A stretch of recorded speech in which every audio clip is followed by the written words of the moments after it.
सभी को नमस्कार। ऑनलाइन क्लासेस में आप सभी का स्वागत है। हिंदी पाठ्यक्रम के अंतर्गत आज हम 10वीं कक्षा कृतिका भाग 2 से साना साना हाथ जोड़ी नामक पाठ को पढ़ेंगे, जिसके अभ्यास के प्रश्नों से अवगत होंगे। सबसे पहले पढ़ेंगे पाठ का सार। देखिए, साना साना हाथ जोड़ी, जिसका अर्थ होता है छोटे छोटे हाथ जोड़कर प्रार्थना करती हूँ। इसकी जो लेखिका हैं मधु कांकरिया हैं, जिन्होंने सिक्किम की कोई यात्रा की और उस यात्रा के दौरान अपने अनुभवों को इकट्ठा किया। इस पाठ में यही हम पढ़ेंगे। तो देखिए, शुरू करते हैं पाठ का सार। पाठ मधु कांकरिया द्वारा लिखा गया एक यात्रा वृत्तांत है, यानी यात्रा के बारे में वर्णन जहाँ किया गया हो यात्रा वृत्तांत कहलाता है, जिसमें लेखिका ने सिक्किम की राजधानी गैंगटॉक और उसके आगे हिमालय की यात्रा का वर्णन किया है, जो शहरों की भागम भाग जिंदगी से दूर है। लेखिका गैंगटॉक को मेहनती बादशाहों का शहर बताती है, यानी मेहनत कश बादशाहों का शहर, जहाँ लोग बहुत मेहनत करते हैं, ऐसा लेखिका कहती है, क्योंकि वहाँ के सभी लोग बड़े ही मेहनती हैं। वहाँ तारों से भरे आसमान में लेखिका को सम्मोहन महसूस होता है। वह वादियों में खो जाती है। नेपाली युवती द्वारा बताई गई प्रार्थना, मेरा सारा अच्छा जीवन अच्छाइयों के प्रति समर्पित हो, वह यह गीत गाती है। तो कहने का अभिप्राय, लेखिका इस यात्रा के दौरान अपने निजी अनुभवों को पाठ में दर्शाती है। आगे देखिए,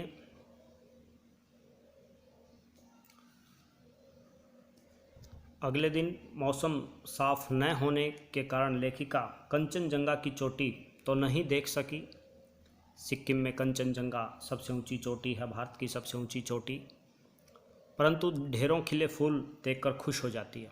उसी दिन गैंगटॉक से 149 किलोमीटर दूर युमथांग देखने अपनी सहयात्री मणि और गाइड जितेन नार्गे, यानी जितेन नार्गे उनका गाइड बना हुआ था, उनका मार्गदर्शक दर्शन करने वाला व्यक्तित्व था, के साथ रवाना होती हैं। गैंगटॉक से युमथांग के निकलते ही लेखिका को एक कतार में लगी सफ़ेद सफ़ेद बौद्ध पताकाएँ दिखाई देती हैं, पताकाएँ दिखाई देती हैं, जैसे छोटे झंडे होते हैं, उनकी छोटी छोटी लहराते हुए पताकाएँ दिखाई देती हैं। बौद्ध धर्म की पताकाएँ लेखिका ने जिक्र किया है, जो पहाड़ की चोटी पर युमथांग से निकलते ही लेखिका को दिखाई दी, जो ध्वज की तरह फहरा रही थी। ये शांति और अहिंसा का प्रतीक थी। तो ये प्रश्न पूछा जा सकता है, बौद्ध धर्म की जो पताकाएँ थे किसका प्रतीक थी, और उन पताकाओं पर मंत्र लिखे हुए थे। लेखिका के गाइड यानी जितेन नार्गे ने उन्हें बताया कि किसी बौद्ध मतावलंबी की मृत्यु होती है तो आत्मा की शांति के लिए शहर से दूर किसी भी पवित्र स्थान पर 108 श्वेत पताकाएँ फहरा दी जाती हैं, यानी किसी बौद्ध धर्म को मानने वाला भिक्षु की मृत्यु पर सफ़ेद पताकाएँ फहराई जाती थी। उन्हें उतारा नहीं जाता है, ये खुद नष्ट हो जाती हैं। कई बार नए शुभ कार्य की शुरुआत में रंगीन पताकाएँ फहरा दी जाती हैं। तो शुभ कार्य के लिए वहाँ कोई संस्कार हैं, कोई रीतियाँ हैं कि रंगीन पताकाएँ फहराई जाती रही हैं। जितेन ने बताया कि कविलोंग स्टाक नामक स्थान पर गाइड फिल्म की शूटिंग हुई थी, तो यहाँ पर फिल्मों की शूटिंग भी होती रहती हैं, लेखिका ने जिक्र किया है। आगे चलकर मधु जी को एक कुटिया के भीतर घूमता हुआ एक चक्कर, जिसको प्रेयर व्हील कहा जाता है, प्रेयर व्हील यानी धर्म चक्कर जिसको बोला गया है, नार्गे ने बताया इसे घुमाने से सारे पाप धुल जाते हैं। जैसे जैसे लोग ऊंचाई की ओर बढ़ने लगे, वैसे वैसे बाजार बस्तियां आंखों से ओझल होने लगी। घाटियों में देखने पर सब कुछ धुंधला दिखाई देता है।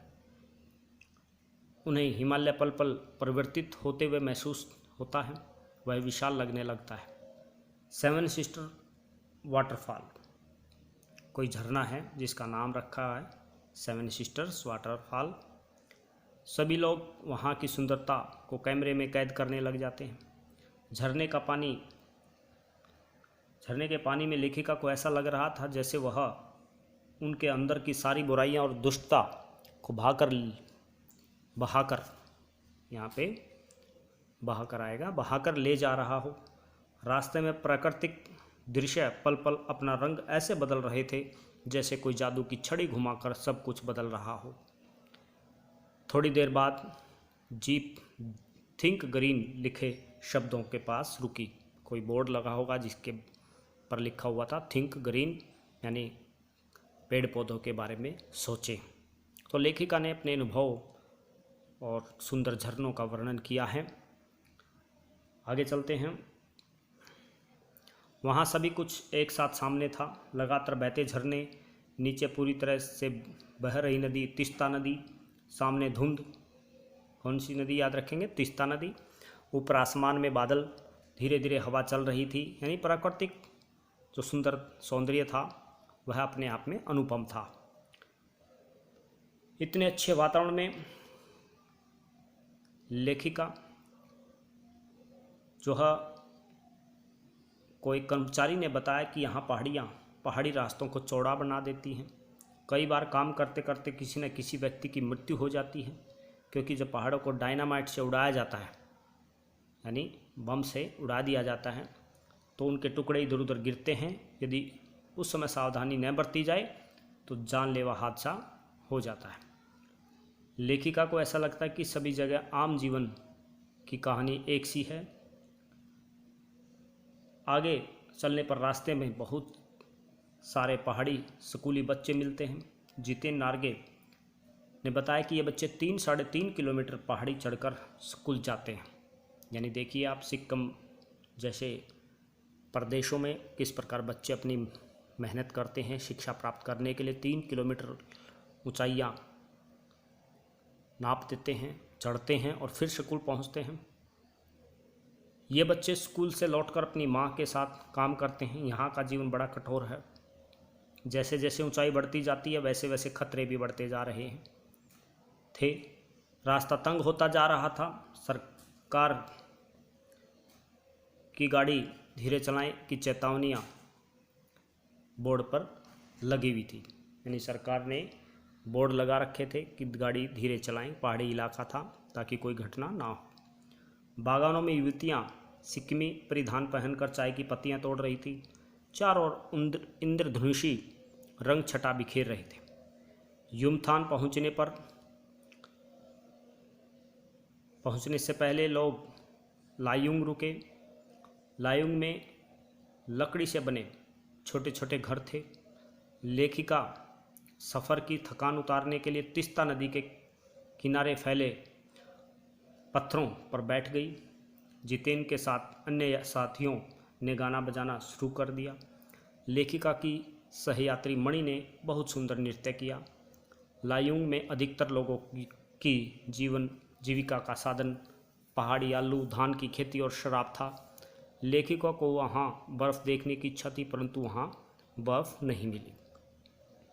इस प्रकार पाठ में हम लेखिका की उस यात्रा का वर्णन देखते हैं जो लेखिका ने सिक्किम यात्रा के दौरान अपने अनुभव एकत्रित किए, वो पाठ में संजोए हैं। अब चलते हैं अभ्यास के प्रश्नों की ओर, जिसको आपने लिखना है और याद करना है। सबसे पहला प्रश्न देखिए, झिलमिलाते सितारों की रोशनी में नहाया गंतोक लेखिका को किस तरह सम्मोहित कर रहा था। यह प्रश्न लिखेंगे आप। उत्तर में लिखेंगे, रात के अंधकार में सितारों से नहाया हुआ गंतोक लेखिका को जादुई एहसास करा रहा था।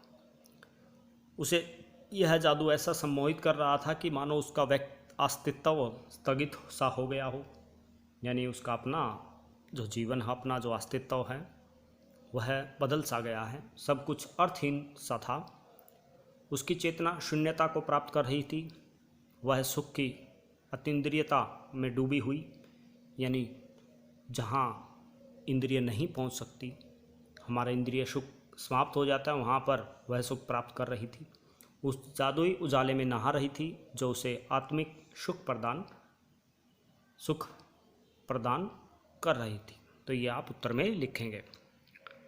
अगला प्रश्न देखिए, बहुत ही महत्वपूर्ण प्रश्न है, बार बार पूछा जाता है। गंतोक को मेहनतकश बादशाहों का शहर क्यों कहा गया? जैसा कि हमने पढ़ा था कि वहाँ पर लोग बहुत मेहनती हैं, इसलिए मेहनतकश बादशाहों का शहर कहा। वही आपने यहाँ पर लिखना है। गंतोक को मेहनतकश बादशाहों का शहर इसलिए कहा गया क्योंकि यहाँ के लोग बहुत मेहनती हैं और यह उनकी मेहनत ही है, इसकी वजह से आज भी गंतोक अपने पुराने स्वरूप को कायम रखे हुए है। पहाड़ी क्षेत्र के कारण पहाड़ों को काट कर रास्ता बनाया जाता है। पत्थरों पर बैठकर औरतें पत्थर तोड़ती हैं, उनके हाथों में कुदाल और हथौड़े होते हैं। कईयों की पीठ पर बंधे टोकरियों में भी बच्चे होते हैं, वे काम करते रहते हैं। हरे भरे बागानों में युवतियाँ बोकू पहनने चाय की पत्तियाँ तोड़ती हैं, बोकू यानी उनका परिधान, और पीछे टोकरियाँ बांध लेती हैं। बच्चे भी अपनी माँ के साथ काम करते हैं। यहाँ जीवन बेहद कठिन है, इसलिए इसको बादशाहों का शहर कहा जाता है। ये आप उत्तर में लिखेंगे। आगे देखिए, कभी रंगीन पताकाओं का फहराना किन अलग अलग अवसरों की ओर संकेत करता है? जैसा कि हमने पढ़ा था, किसी बौद्ध भिक्षु की मृत्यु और कोई शुभ कार्य है, तो वहीं आपने यहाँ पर लिखना है। सफ़ेद पताकाएँ शांति और अहिंसा का प्रतीक हैं। पताकाएँ यानी छोटे छोटे झंडे जो लगा दिए जाते हैं, जैसे खेलों में आपने देखा होगा। इन पर मंत्र लिखे होते हैं। यदि किसी बौद्धिस्ट यानी बौद्ध धर्म को मानने वाले की मृत्यु हो जाती है, बौद्ध भिक्षु की मृत्यु हो जाती है, तो उसकी आत्मा की शांति के लिए 108 सफ़ेद पताकाएँ फहराई जाती हैं। कई बार किसी नए कार्य अवसर पर रंगीन पताकाएँ फहराई जाती हैं, इसलिए ये पताकाएँ शौक और नए कार्य के शुभ आरंभ की ओर संकेत करती हैं। ये आप उत्तर में लिखेंगे। अगला प्रश्न, जितेन ने लेखिका को सिक्किम की प्रकृति, वहाँ की भौगोलिक स्थिति और जनजीवन के बारे में क्या महत्वपूर्ण जानकारियाँ दी? ये आपने लिखना है। जितेन ने निम्नलिखित महत्वपूर्ण जानकारियाँ लेखिका को दी। प्रकृति, सिक्किम एक पहाड़ी इलाका है। यहाँ जगह जगह पर पाइन और धूपी के खूबसूरत नुकीले पेड़ हैं, यानी पेड़ों के नाम हैं पाइन, धूपी। रास्ते वीरान, संकरे, जलेबी की तरह घुमावदार हैं, क्योंकि पहाड़ों में घुमावदार रास्ते बनाए जाते हैं ताकि आसानी से चढ़ा जा सके। थोड़ी थोड़ी टूटी पर झरने बह रहे हैं, यानी थोड़ी थोड़ी दूर पर ऊपर से जब नीचे मिट्टी का कटाव होता है, झरने गिरते दिखाई देते हैं। घाटी का सौंदर्य देखते ही बनता है। नार्गे ने बताया कि वहाँ की जो खूबसूरती थी, स्विट्जरलैंड की खूबसूरती की तुलना की जा सकती है। तो कहने का अभिप्राय, भारत का स्विट्जरलैंड सिक्किम भी है। भौगोलिक स्थिति के बारे में नार्गे ने बताया कि 149 किलोमीटर गंतोक से दूर युमथान नामक स्थान है। यहाँ फूलों से लदी वादियाँ हैं। रास्ते में कवि लॉन्गस्टॉक है, जहाँ गाइड फिल्म की शूटिंग हुई थी। ऊपर हिमालय पर्वत है। रास्ते में 7 सिस्टर्स वाटरफॉल, यानी कोई झरना है, 7 सिस्टर्स जिसका नाम है, वाटरफॉल होता है झरना है। पहाड़ी रास्तों पर फहराई गई सफ़ेद ध्वजा बुद्धिस्ट की मृत्यु और शांति का प्रतीक है। रंगीन ध्वजा किसी नए कार्य की शुरुआत को दर्शाती है। ये आप लिखेंगे। जनजीवन के बारे में भी आप लिख सकते हैं। यहाँ के लोग बड़े मेहनती हैं, जैसे कि हम मेहनतकश बादशाहों के शहर के बारे में पढ़े, वैसे ही लिखेंगे। स्त्रियाँ बच्चे सब काम करते हैं। स्त्रियाँ स्वेटर बनाती हैं, घर संभालती हैं, खेती करती हैं, चाय के बागानों में काम करती हैं। बच्चे काफ़ी दूर स्कूल 2-2.5 किलोमीटर चढ़कर जाते हैं। ये आप इसमें लिख सकते हैं। आगे चलते हैं। अगला प्रश्न देखिए। लॉन्गस्टॉक घूमते हुए चक्कर को देखकर लेखिका को पूरे भारत की आत्मा एक सी क्यों दिखाई दी? धर्म चक्कर के बारे में हमने पढ़ा। प्रेयर व्हील होता है चक्कर, पहिया। तो हाँ, तो चक्कर को देख कर लेखिका को पूरे भारत की आत्मा एक सी क्यों दिखाई दी, पूछा गया है। उत्तर में लिखेंगे, लेखिका सिक्किम में घूमती हुई कवि लॉन्गस्टॉक नामक स्थान पर गई। लॉन्गस्टॉक के घूमते चक्कर के बारे में जितेन नार्गे ने बताया कि यह धर्म चक्कर है, इसको घुमाने से सारे पाप धुल जाते हैं। मैदानी क्षेत्र में गंगा के विषय में ऐसी ही धारणा है, सारे पाप वहाँ पर भी धुल जाते हैं, ऐसा सुना गया है। लेखिका को लगा कि चाहे मैदान हो या पहाड़, तमाम वैज्ञानिक प्रगतियों के बावजूद इस देश की आत्मा एक जैसी है, यानी लोग बड़े धार्मिक हैं। लोगों की आस्थाएं, विश्वास, पाप पुण्य की अवधारणाएं, कल्पनाएं एक जैसी हैं। यही विश्वास पूरे भारत को एक सूत्र में बांधता है। तो लेखिका को सारा भारत एक जैसा दिखाई देता है। अगला प्रश्न देखिए, जितेन नार्गे की गाइड की भूमिका के बारे में विचार करते हुए लिखिए कि एक कुशल गाइड के क्या गुण होते हैं। गाइड यानी जो मार्गदर्शक होता है, मार्ग को दर्शाने वाला है, दिखाने वाला होता है। इंग्लिश का शब्द है गाइड, उसके बारे में पूछा गया है। तो नार्गे कुशल गाइड था। वह अपने पेशे यानी अपने काम से, अपने काम के प्रति समर्पित था। उसे सिक्किम के हर कोने का विषय था। एक कुशल गाइड में निम्नलिखित गुणों का होना आवश्यक है। गुणों का होना आवश्यक है, ये आप लिखेंगे। एक गाइड अपने देश व इलाके के कोने कोने से भली भांति परिचित होना चाहिए या होता है, उसे संपूर्ण जानकारी होनी चाहिए। वहाँ की भौगोलिक स्थिति, जलवायु, इतिहास आदि के बारे में जानकारी होनी चाहिए, ये आप लिखेंगे। एक कुशल गाइड को चाहिए कि वह अपने भ्रमणकर्ता के हर प्रश्नों का उत्तर देने में सक्षम हो, यानी जो उससे पूछा जाए वो बताए। एक कुशल गाइड को अपनी विश्वसनीयता का विश्वास अपने भ्रमणकर्ता को दिलाना आवश्यक है, तभी वह एक आत्मीय रिश्ता कायम कर अपने कार्य को कर सकता है। गाइड को कुशल व बुद्धिमान व्यक्ति होना आवश्यक है, ताकि समय पड़ने पर वह विषम परिस्थितियों का सम्मान या सामना कर सके, अपनी कुशलता और बुद्धिमत्ता से कर सके और अपने भ्रमणकर्ता की सुरक्षा कर सके। गाइड इस बात का भी ध्यान रख सके कि भ्रमणकर्ता की रुचि पूरी तरह यात्रा में बनी रहे, ताकि भ्रमणकर्ता को भ्रमण करने का प्रायोजन सफल हो। इसके लिए उसे हर छोटे बड़े प्राकृतिक रहस्यों और बातों का ज्ञान होना चाहिए। तो ये कुछ बातें आप लिख सकते हैं, बता सकते हैं। अगला प्रश्न देखिए, इस यात्रा वृत्तांत में लेखिका ने हिमालय के जिन जिन रूपों का चित्र खींचा है उन्हें अपने शब्दों में लिखिए। तो हिमालय के बारे में लेखिका ने क्या पढ़ा, क्या लिखा है, वो आपने जो पढ़ा वो लिखना है। इस यात्रा वृत्तांत में लेखिका ने हिमालय के पल पल परिवर्तित होते रूप को देखा है। ज्यों ज्यों ऊंचाई पर चढ़ते जाएं, हिमालय विशाल से विशालतर होता चला जाता है, यानी बहुत बड़ा दिखाई देता है। हिमालय कहीं चटक हरे रंग का मोटा कालीन ओढ़े हुए, तो कहीं हल्का पीलापन दिखाई देता है। चारों तरफ हिमालय गहनतम वादियों और फूलों से लदी घाटियाँ वहाँ पर दिखाई देती हैं। कहीं प्लास्टर उखड़ी दीवार की तरह पथरीला, और देखते ही देखते सब कुछ समाप्त हो जाता है, मानो किसी ने जादू की छड़ी घुमा दी हो। तो ऐसे आप लिख सकते हैं। मोटी चादर बादलों की, मोटी चादर जो है सब कुछ बादल में दिखाई देता है, तो कभी कुछ और कटाव से आगे बढ़ने पर पूरी तरह बर्फ़ से ढके पहाड़ दिख रहे हैं।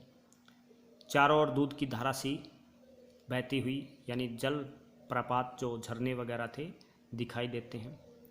वहीं नीचे चांदी की तरह कौंध मारती तीस्ता नदी दिखाई देती है। याद रखेंगे, लेखिका के हृदय को आनंद से भर दिया। स्वयं को इस पवित्र वातावरण में पाकर भाव विभोर हो गई, जिसने उनके हृदय को काव्यमय बना दिया। ये आप लिखेंगे। अगला प्रश्न देखिए, प्रकृति के उस अनंत और विराट स्वरूप को देखकर लेखिका को कैसी अनुभूति होती है। उत्तर में लिखेंगे, प्रकृति के उस अनंत और विराट स्वरूप को देखकर लेखिका को लगा कि इस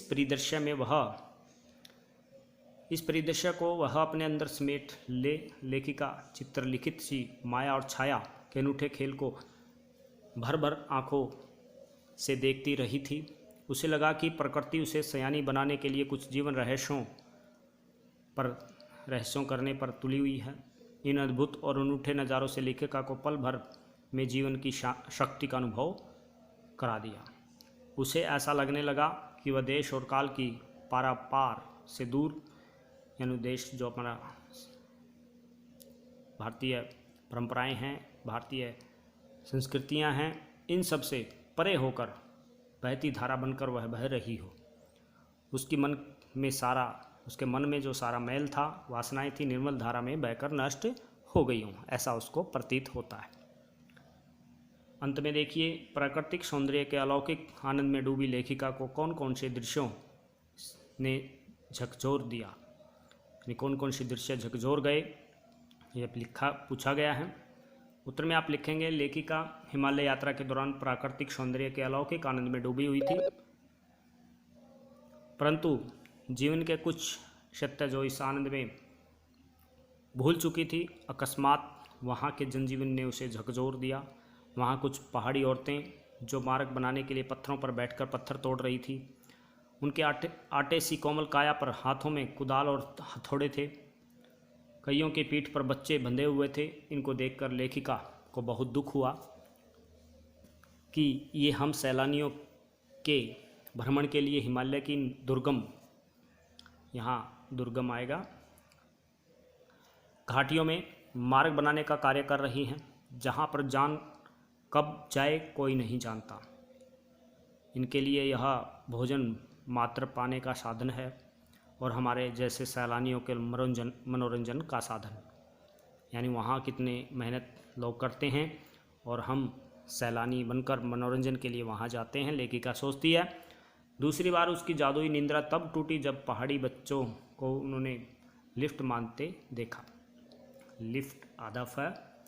7-8 साल के बच्चों को रोज़ 3-3.5 किलोमीटर का सफ़र तय कर स्कूल जाना पड़ता है। तो हमारे यहाँ और वहाँ में काफ़ी अंतर आप देखेंगे कि बच्चे कितने मेहनती हैं। वो 3-3.5 किलोमीटर ऊंचाई तय करके पैदल यात्रा करके स्कूल पहुँचते हैं। स्कूल के पश्चात वे मवेशियों को चराते हैं, यानी पशुओं को चराते हैं, लकड़ियों के गट्ठर भी ढोते हैं। तीसरा, लेखिका को वहाँ चाय की पत्तियों को चुनते हुए सिक्किमी परिधानों में ढकी हुई लड़कियों को देखती है। बोकू पहनकर किस प्रकार वो इंद्रधनुष छटा बिखेर रही थी, जिसने उसे मंत्रमुग्ध कर दिया। उन्हें मेहनत करती हुई इन बालाओं का सौंदर्य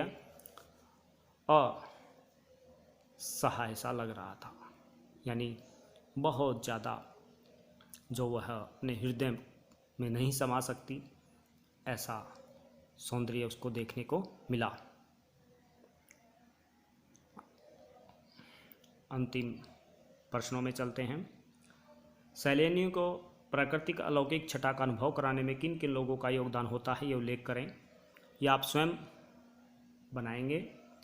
सैलानी यानी जो यात्राओं पर जाते हैं, घूमने फिरने वाले व्यक्ति, उनके लिए किन किन लोगों का योगदान होता है, ये आप स्वयं अनुभव करें, पाठ के आधार पर लिखेंगे, ज़्यादा अच्छा रहेगा। फिर भी आप देख सकते हैं कुशल गाइड जरूरी यहाँ पर वर्णन करेंगे आप। उसके साथ साथ आप बता सकते हैं सहयात्रियों का साथ होना अति आवश्यक है, ये भी आप इसमें डाल सकते हैं। उसके बाद सरकारी लोग जो व्यवस्था में सम्मिलित होते हैं, जो यात्रा को सुगम बनाते हैं। अब देखिए अंतिम प्रश्न, कितना कम लेकर ये समाज को कितना अधिक वापस लौटा देती हैं। इस कथन के आधार पर स्पष्ट करें कि आम जनता की दशा को आर्थिक प्रगति में क्या भूमिका रही है। पत्थरों पर बैठकर श्रमिक महिलाएं पत्थर तोड़ती हैं, उनके हाथों में कुदाल और हथौड़े होते हैं।